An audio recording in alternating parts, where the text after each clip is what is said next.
Ukraine पर रूसी हमले का देश में हुआ था भारी विरोध। बड़ी खबर यह कि बिजनेस जगत की हस्तियों ने जताया था उसका विरोध और रूस के सबसे बड़े बैंक के फाउंडर ने अमेरिकी अखबार से कहा ओलेग टिनकोव को युद्ध का विरोध करने पर धमकी भी दी गई। न्यूयॉर्क टाइम को इंटरव्यू दिया और उसमें यह खुलासा हुआ।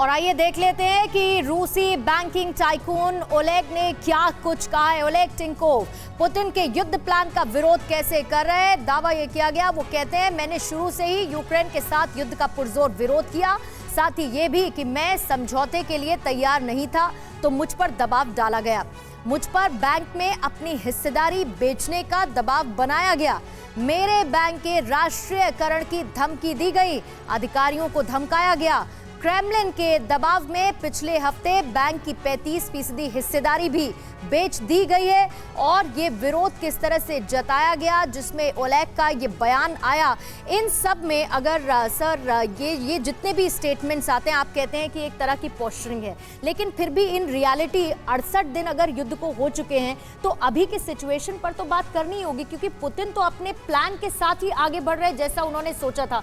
9 तारीख भी नजदीक है जब विक्ट्री डे परेड होनी है और बाकी नेटो देशों की एक्सरसाइज अलग चल रही है, तो कंक्लूसिव क्या नजर आ रहा है? देखिए, पहली बात तो है कि CIA एक इतना खतरनाक ऑर्गेनाइजेशन है कि विद इन रूस पुतिन के खिलाफ वो विद्रोह पैदा करने की कोशिश करेगा और कर रहा है, और जो कि सामने नजर आ रहा है मिस्टर ओलेग का एक्शन से। पहली बात।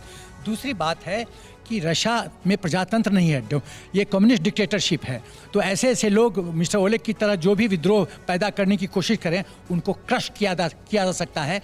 पुतिन का एक ग्रुप है, वैगनर ग्रुप, जिसका उद्देश्य ही है, ये कोई ऑर्गेनाइजेशन नहीं है, ये एक कॉन्फिडेंशियल ऑर्गेनाइजेशन, कौन सदस्य कहाँ है, किस देश का, कुछ किसी ठीक है। सिन्हा साहब, आप जो बातें कह रहे हैं अमिताभ जी उससे सहमत नजर नहीं आ रहे हैं, इस पर क्या पॉइंट ऑफ व्यू है आपका? और पुतिन के एक्शन को लेकर जो इतनी बातें हो रही हैं, क्या कहना चाहेंगे? देखिए, एक तो रशिया डिक्टेटरशिप नहीं है, आप उसको क्वाज़ाई डिक्टेटरशिप कहें या क्वाज़ाई डेमोक्रेसी कहें, तो और वो दूसरा कम्युनिस्ट नहीं है।